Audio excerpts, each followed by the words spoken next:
Good morning. The Faculty Prize is awarded to a graduate who, in the opinion of the faculty, most exemplifies the scholarship, integrity, reliability, leadership, and character we most desire in our students.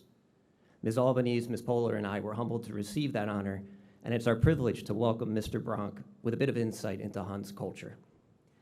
At one of our opening faculty meetings, Mr. Bronk spoke about taking this year to learn and tell the stories of Hun. So I'll begin with one about the Faculty Prize itself.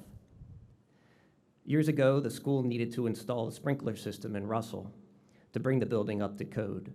It was a necessary improvement, but installing the pipes threatened to ruin the historic value of the building. So the school took extra pains to install the system in a way that continued the building's charm and original look. Unfortunately, during one of the early tests, some of the sprinkler heads broke, including one in my room. The Faculty Prize has the signature of every faculty member on it, and many of those names were the teachers who turned my own education around, who coached me, and who inspired me to teach.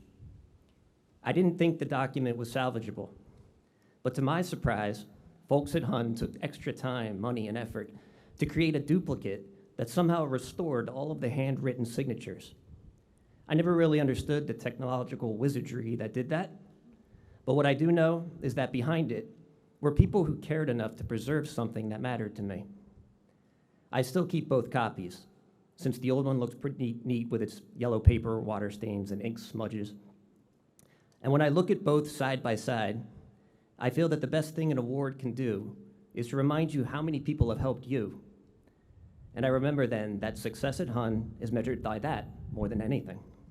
Thank you.